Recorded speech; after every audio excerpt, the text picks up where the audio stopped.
bahasa itu diajar oleh Nabi, kita tidak menggantungkan harapan untuk mati, tapi menggantungkan harapan untuk kebaikan.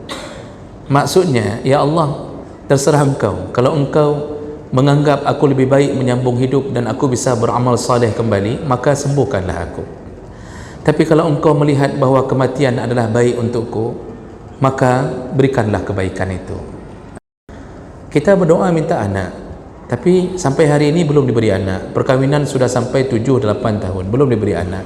Sedangkan tetangga kita belum kahwin pun sudah punya anak. Contoh, Pak. Ya.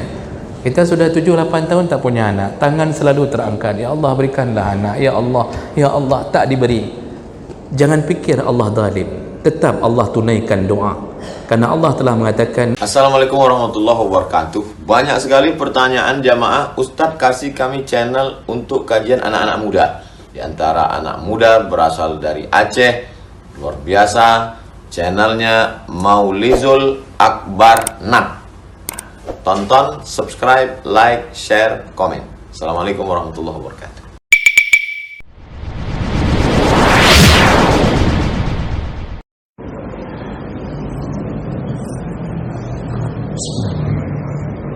Assalamualaikum warahmatullahi wabarakatuh. Alhamdulillahirabbil alamin. Hamdan katsiran thayyiban mubarakan fihi. Asyhadu an la ilaha illallah wahdahu la syarika lah wa asyhadu anna Muhammadan 'abduhu wa rasuluhul karim. Allahumma shalli wa sallim ala nabiyyina Muhammadin wa ala alihi wa ashabihi ajma'in. Amma ba'd. Rabbi shrah li sadri wa yassir li amri wa hlul 'uqdatam min lisani yafqahu qawli.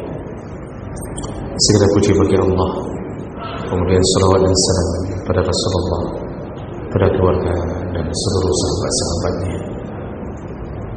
Bapak Ibu jemaah salat Maghrib dan Isya yang Allah muliakan insyaallah, kita akan sambung pembahasan masih seputar fadilah diciptakan kematian.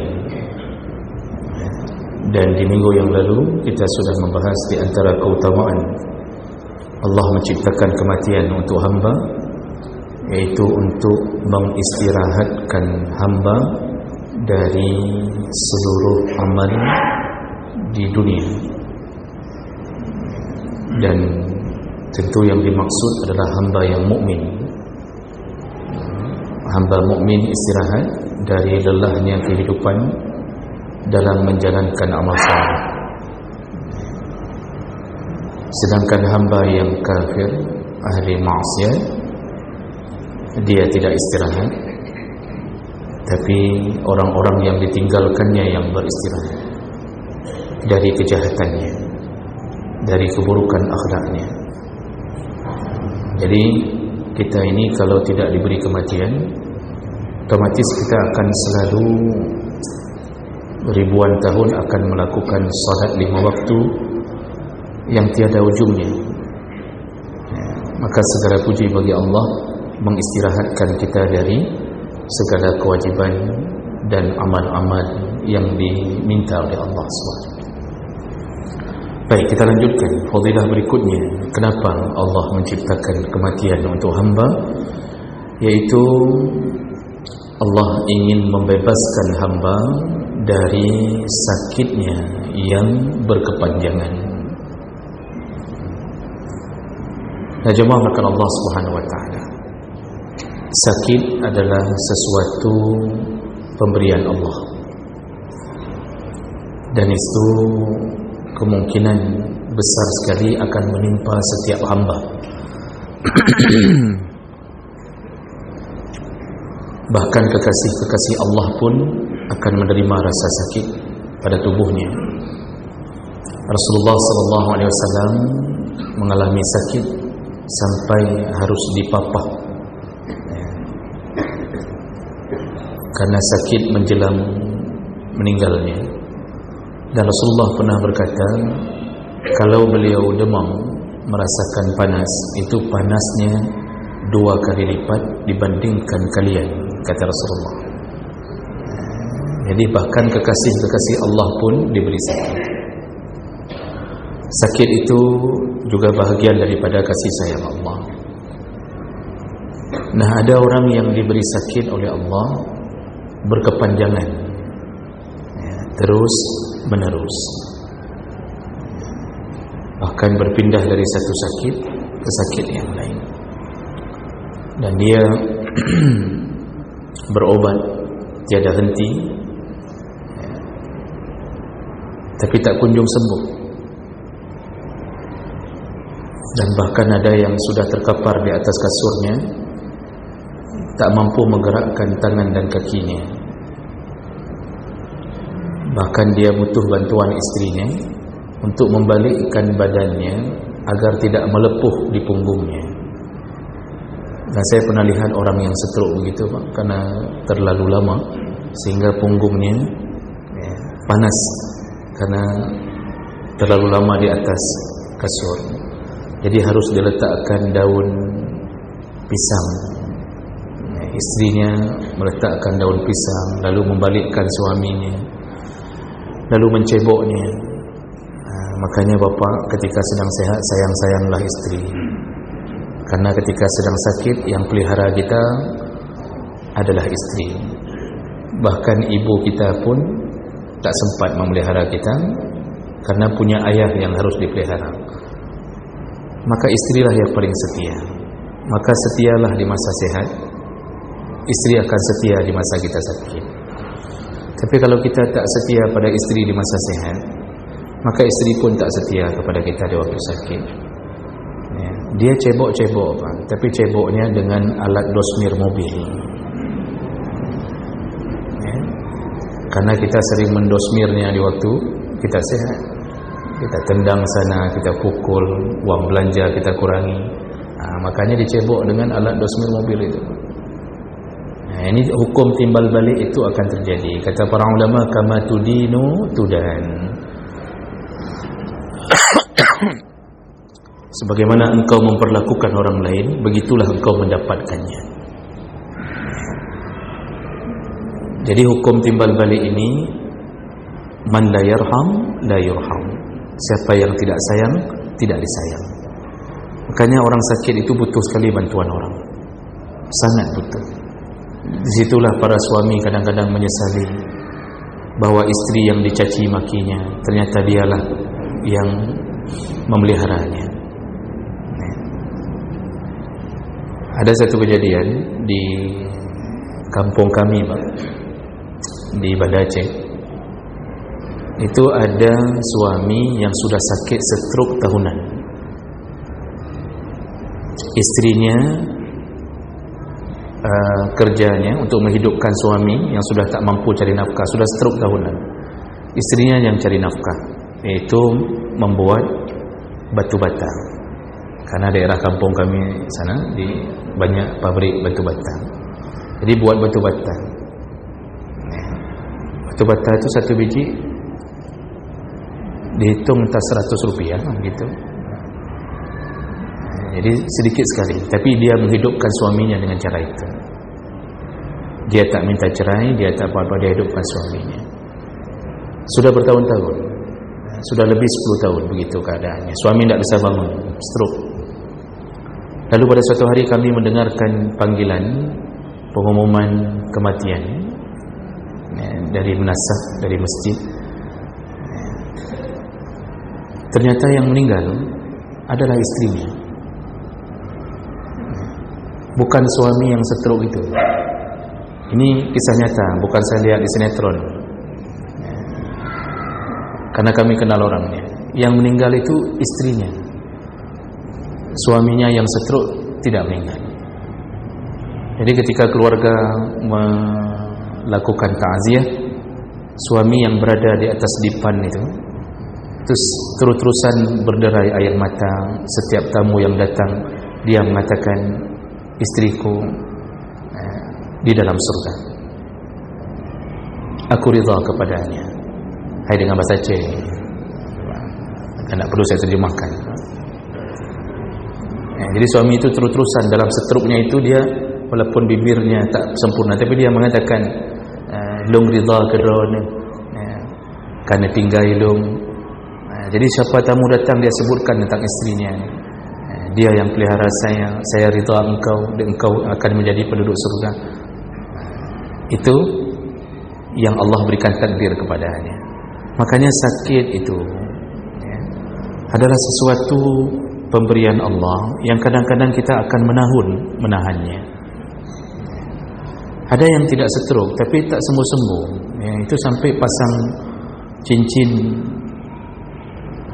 di jantungnya berulang-ulang. Ternyata sembuh ketika dia pasang cincin perkahwinannya. Sebelumnya tak sembuh-sembuh. Itu dia pasang cincin kahwin, rupanya permasalahannya ada di permasalahan cintanya. Ini contoh. Dan inilah pemberian Allah. Kalau orang sudah sakit tak sembuh-sembuh terus-terusan, lalu kemudian hatinya juga tak tahu kapan disembuhkan Allah, maka apa yang paling berharga bagi dirinya? Tak ada lain.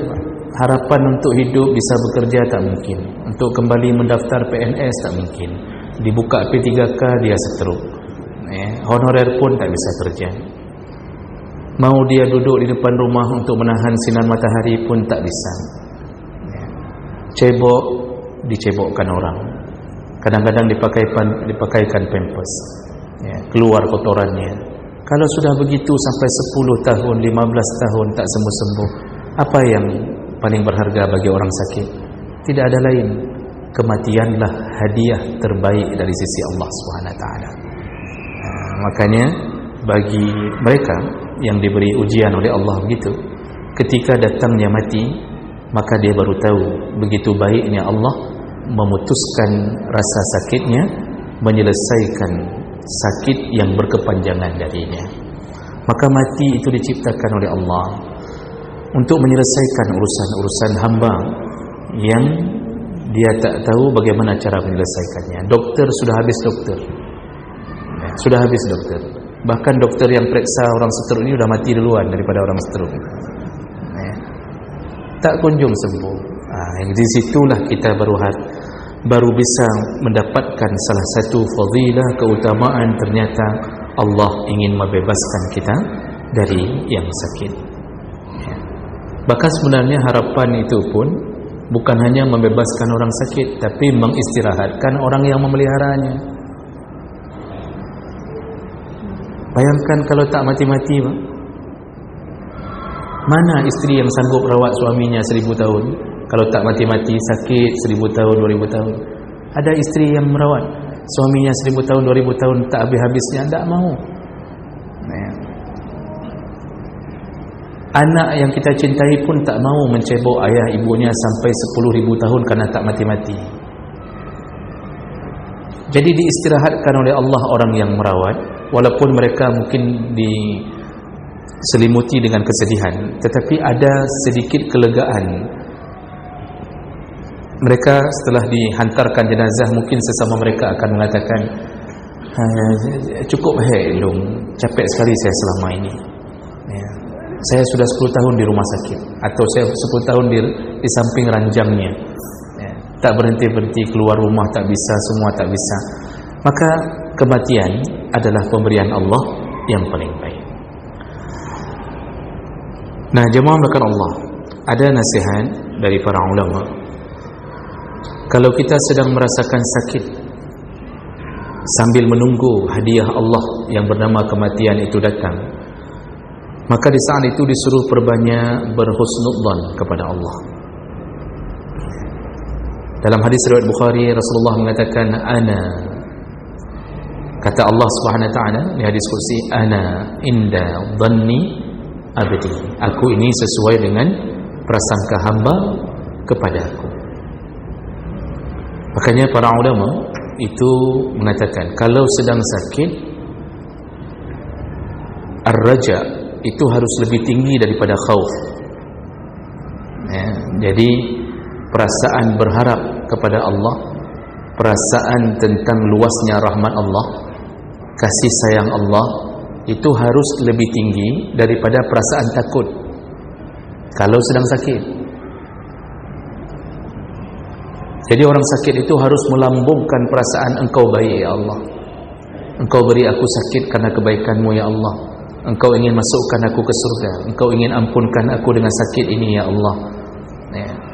Aku yakin aku mati dalam rahmatmu setelah sakit ini ya Allah.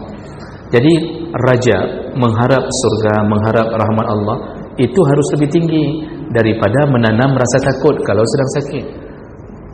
Jadi bahkan ada ulama mengatakan buang rasa takut, karena rasa takut itu kadang-kadang membuat kita berfikir Allah itu kejam.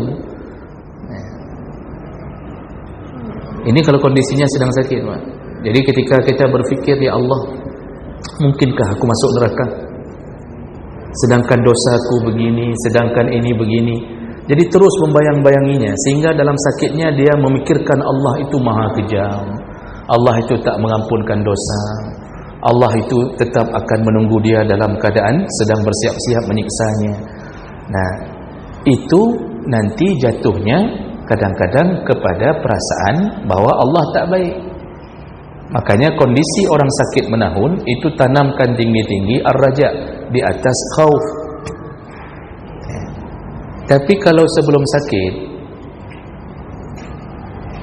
khauf itu disuruh seimbang dengan ar-raja, kalau bisa lebih tinggi. Ini kita sedang sehat, Pak.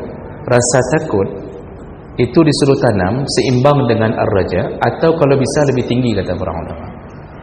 Karena itu akan menyelamatkan. Jadi rasa takut kita disiksa, rasa takut murka Allah, sehingga kalau rasa takut itu dipelihara,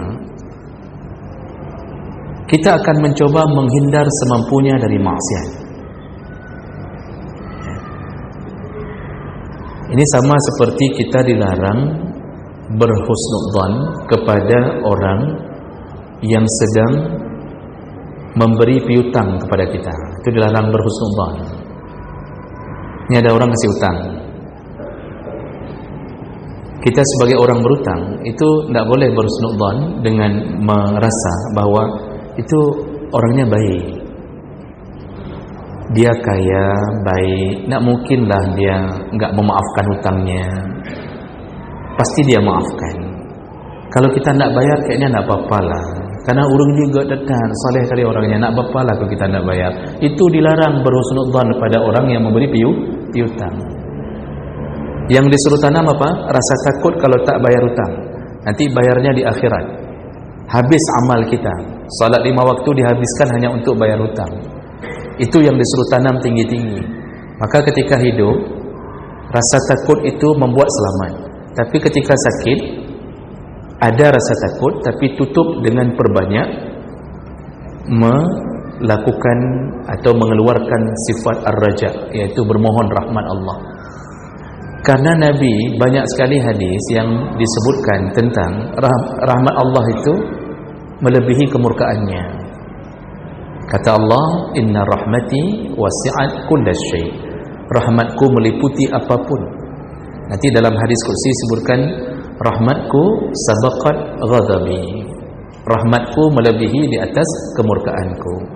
Di hari kiamat disebutkan dalam hadis, saking rahmahnya Allah, saking sayangnya Allah, penuh hari kiamat itu hari penuh kasih sayang Allah, sampai Allah mencari-cari di mana celah agar kita bisa masuk surga. Jadi Allah mencari apa amal yang kita bisa bertahan untuk bisa masuk surga. Maka kan banyak sekali hadis yang sudah pernah kita bacakan, Pak, tentang bagaimana Allah menangani orang mukmin di hari kiamat. Sampai waktu dihisab pun hanya berdua dengan Allah, tidak dinampakkan kepada khalayak umum di padang mahsyar. Lalu Allah membuka catatan amal dan mengatakan, bukankah ini dosamu? Bukankah dulu engkau melakukan dosa ini? Bukankah engkau lakukan dosa ini? Bukankah engkau dulu di dalam kamarmu? Bukankah anda lalu begini? Macam kita nampak Allah. Kita menjawab, benar-benar ya Allah, benar-benar benar, sampai terasa sudah mulai putus asa. Lalu kemudian Allah Subhanahu wa taala mengatakan, kalau di dunia engkau kuampunkan, maka hari ini kuampunkan segala dosa-dosamu, masuklah ke dalam surgaku. Makanya iblis berkata, kata Nabi, sampai iblis berkata seakan-akan dia pun merasa akan diampunkan Allah. Saking besarnya rahmat Allah. Makanya orang sakit pelihara husnudzan kepada Allah. Jangan caci apa yang diberi Allah. Kalau kita sedang cuci darah, melekat jarum di leher, lalu kemudian berulang-ulang 1 minggu 3 kali, berdiam 6 jam di atas kasur di rumah sakit untuk dicuci darah, berhusnudzanlah kepada Allah. Allah memberi untuk menggugurkan dosa. Bapak Ibu yang Allah muliakan. Jadi ini untuk membuat kita menghadapi kematian dengan kebaikan Allah Subhanahu wa taala. Karena perasaan itu akan membuat berbeda perilaku atau balasan Allah kepada kita.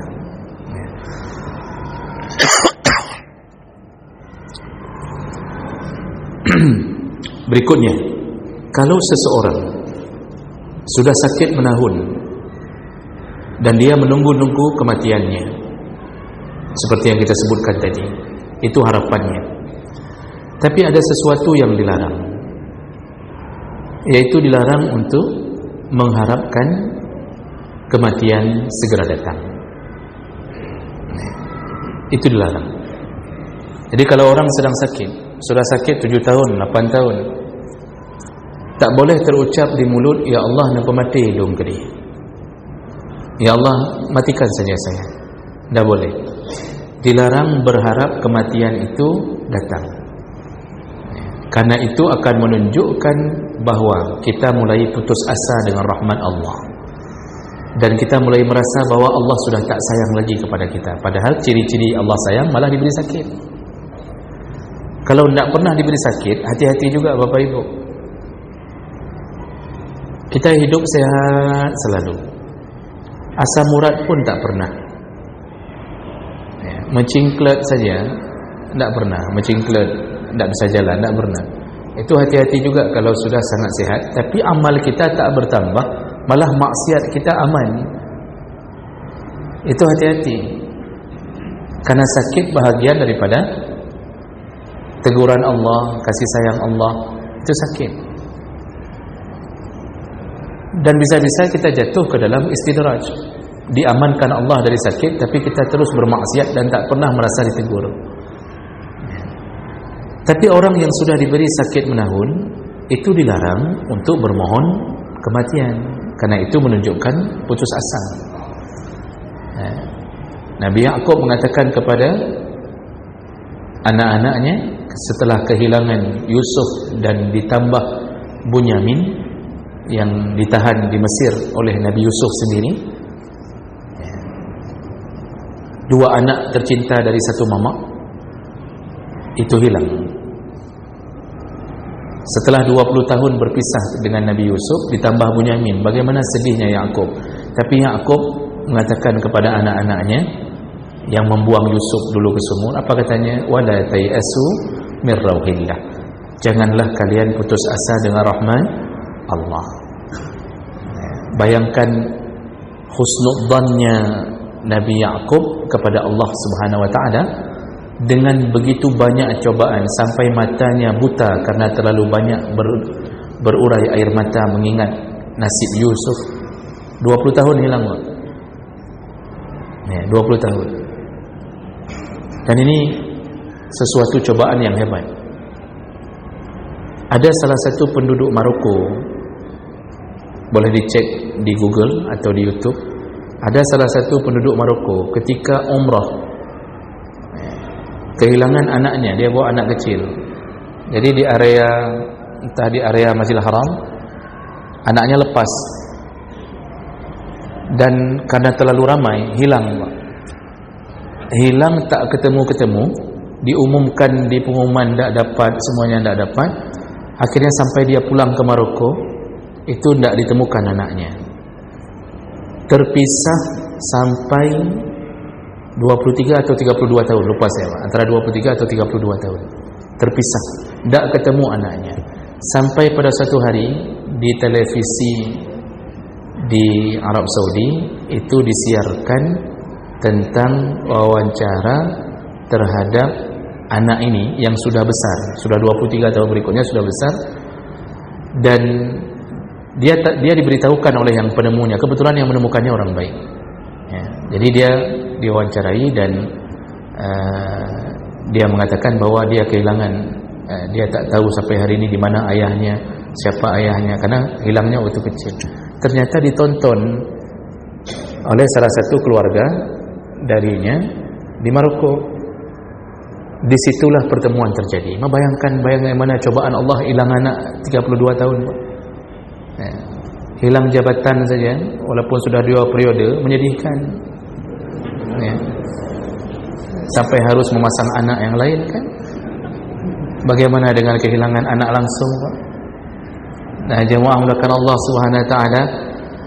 Oleh karena itu tak boleh berputus asa, tak boleh berharap mati. Rasulullah sallallahu alaihi wasallam menyebutkan melalui hadis Abi Hurairah riwayat Muslim, kata Rasulullah, la yatamanna ahadukum al-maut. Tidak boleh seseorang di antara kalian yang sering menerima musibah atau sakit atau apapun, tidak boleh berharap mati.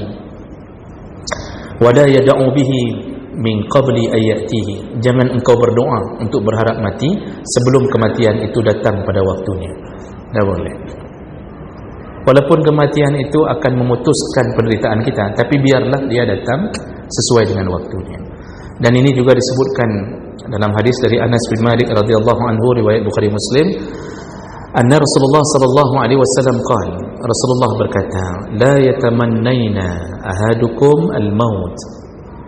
Janganlah seseorang di antara kalian berharap supaya mati. Lidurrin nazala bih, karena tidak sanggup tahan terhadap mudarat yang dia terima. Tak boleh. Jadi baik sakit, miskin, atau apapun ujiannya, tak boleh mengucapkan, ya Allah matikan aku, tak boleh. Tapi solusinya kata Rasulullah, fa in kana la budda mutamanniyan falyaqul. Seandainya pun seseorang betul-betul dia berharap supaya Allah selesaikan penderitaannya, yang boleh diucapkan adalah Allahumma ahyini ma kanatil hayatu khairan li. Ya Allah, seandainya hidup masih baik untukku, maka sembuhkanlah aku. Ya, jadi seandainya ku lanjutkan hidup masih baik untukku, maka sembuhkanlah aku. Wa tawaffani idza kanatil wafatu khairan li. Tapi seandainya kematian itu baik untukku, maka matikanlah aku. Jadi itu bahasa itu diajar oleh Nabi. Kita tidak menggantungkan harapan untuk mati, tapi menggantungkan harapan untuk kebaikan. Maksudnya, ya Allah, terserah engkau. Kalau engkau menganggap aku lebih baik menyambung hidup dan aku bisa beramal saleh kembali, maka sembuhkanlah aku. Tapi kalau engkau melihat bahawa kematian adalah baik untukku, maka berikanlah kebaikan itu. Di situ yang boleh. Jadi gantungannya ya, kepada kebaikan, bukan kepada kematian. Maka terserah Allah, dan hanya Allah yang tahu bagaimana menyikapi permintaan seorang hamba. Karena Allah memakbulkan doa itu bukan sesuai dengan versi hamba, tapi sesuai dengan versi dirinya. Kalau Allah ingin memberi kebaikan pada hamba, kita berdoa minta anak, tapi sampai hari ini belum diberi anak. Perkawinan sudah sampai 7-8 tahun belum diberi anak. Sedangkan tetangga kita belum kawin pun sudah punya anak. Contoh, Pak. Ya. Kita sudah 7-8 tahun tak punya anak. Tangan selalu terangkat, ya Allah berikanlah anak, ya Allah, tak diberi. Jangan fikir Allah zalim. Tetap Allah tunaikan doa. Karena Allah telah mengatakan, ud'uni astajib lakum. Setiap engkau berdoa, ku kabulkan. Tapi yang dikabulkan versi Allah. Kalau Allah sayang pada kita, dan dalam ilmu Allah, kalau ku berikan engkau anak, nanti engkau tak sanggup menahan batatnya anakmu, tak sanggup engkau tahan nakalnya anakmu. Mungkin anakmu lah yang akan membuat engkau mati dalam kekafiran. Mungkin engkau dipermalukan oleh anakmu dengan dia berzina lalu digerebek rame-rame. Engkau akan dibuat habis hartamu dengan dia melakukan perjudian. Karena sudah ada yang model begini, Pak. Saya kenal satu orang anak. Ini kisah nyata juga, bukan sinetron. Saya kenal satu orang anak, Pak. itu sampai diam-diam dia menjual tanah milik ayahnya yang sudah tua. Diam-diam dia lakukan itu. Lalu dia memanen hasil tambak. Hasil tambak dia panen tengah malam tanpa sepengetahuan ayahnya. Untuk apa? Untuk beli sabu. Kalau sekarang bukan untuk beli sabu, untuk main game judi online, Pak. Kan kurang ajar, Pak. Itu anak kurang ajar. Makanya dalam ilmu Allah, engkau kalau ku beri, engkau tak tahan. Makanya tak ku beri. Bersabarlah tak punya anak. Walaupun nanti engkau harus bersabar dengan sinisnya orang, cibiran, orang bertanya. Asal ketemu, selalu orang mengatakan, udah lama ya tak punya anak ya, katanya. Kalau yang banyak anak pun, kok sebentar-bentar beranak ya, katanya. Orang, Pak, kalau kita mikir orang kiri kanan, kita tak bisa hidup, Pak. Tak bisa hidup. Makanya tak usah terlalu mikir kiri kanan. Ya, hidup aman saja, yang penting gaji kita, ya, lalu kita makan hasil uang gaji kita sendiri, aman hidup. Karena kadang-kadang orang mulutnya itu tak punya perasaan, jadi perasaannya tak masuk ke mulut. Ada yang coba-coba nasihat terus-terusan, asal ketemu sama orang yang tak punya anak, selalu saya ada obat baru, mau dicoba enggak? Jadi kurma muda udah, kurma tua udah, kurma bencong udah. Kata dia, cobalah makan cabai bencong, kata dia. Itu sakit hati itu orang yang belum diberi anak itu terus-terusan dapat nasihat begitu asal ketemunya. Makanya dia malas ketemu sama yang model-model begini, Pak. Dia malas ketemu. Makanya kita ini kadang-kadang disuruh tahan diri. Karena manusia ini tak selesai-selesai urusan. Nah, jemaah melakukan Allah Subhanahu wa taala. Jadi begitulah yang diberikan kesempatan oleh Nabi. Nasihat Nabi, jangan minta kematian, tapi boleh meminta kebaikan dari Allah.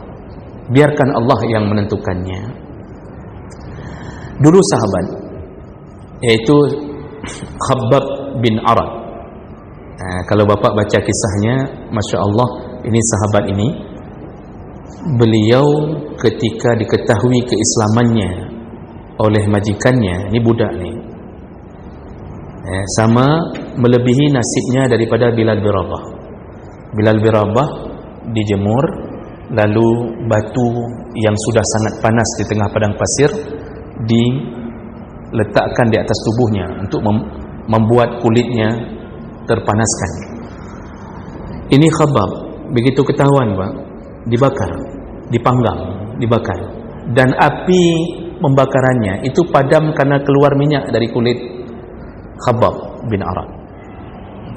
Jadi api itu padam sendiri, keluar minyak yang banyak dari kulit ini sampai padam api. Tapi diizinkan Allah hidup, tidak meninggal. Cuma setelah itu, ini hanya gara-gara dia mempertahankan keislamannya. Namun setelah kejadian itu, Khabbab sakit menahun, sakitnya menahun, dan dia sampai melakukan kai itu besi yang dipanaskan. Ini metode perubatan masa lalu, Pak. Jadi besi panas diletakkan di tempat yang sakit untuk mengurangi rasa sakit. Tapi saya tidak tahu persis bagaimana cara melakukannya. Tapi kai itu begitu. Dan ini disebutkan dalam hadis Nabi SAW, hadis riwayat Bukhari, dari Qais, qal, ataitu Khubaban, aku pernah mengunjungi ataitu Khababan, aku pernah mengunjungi Khabbab bin Arad, mengunjungi dia sakit. Waqad iktawa sab'an fi batni. Khabbab itu sudah 7 kali melakukan kai di perutnya. Jadi karena luka masa lalu tak kunjung-kunjung sembuh, dia melakukan operasi, kalau bahasa sekarang operasi, sampai 7 kali operasi dia melakukan kai itu. Fasami'tuhu yaqul, dan aku mendengar Khabbab berkata, apa katanya? Laula anna an-nabi sallallahu alaihi wasallam nahana an nad'uwa bil mauti la da'awtu bih. Kata Khabbab yang sudah lama sekali sakit, tidak sembuh-sembuh semenjak disiksa itu, dia mengatakan seandainya Nabi tidak melarang untuk berdoa meminta kematian, sungguh la da'awtu bih, sungguh pasti aku akan minta mati sama Allah. Jadi dia mengatakan seandainya aku tidak tahu bahawa Nabi melarang untuk meminta kematian, pasti aku akan meminta kematian kepada Allah. Cuma karena aku tahu Nabi melarangnya, aku tak mau melakukannya. Dia terus bersabar di atas sakitnya. Begitulah Khabbab. Lalu diteruskan dalam hadis yang lain, laqad qala saqmi, begitu panjang sudah sakitku. Jadi Bapak Ibu yang Allah muliakan, inilah kematian yang diberi oleh Allah. Sahabat pun tak mau memohonnya, tapi diberi untuk menyelesaikannya. Maka bersyukurlah kematian itu diciptakan karena bisa menahan dari derita panjang dari sakit kita yang menahun. Mudah-mudahan Allah selamatkan kita sampai ke pintu surganya. Amin ya rabbal alamin. Subhanakallahumma bihamdik, asyhadu an la ilaha illa anta, astaghfiruka wa atubu ilaik. Wassalamualaikum warahmatullahi wabarakatuh.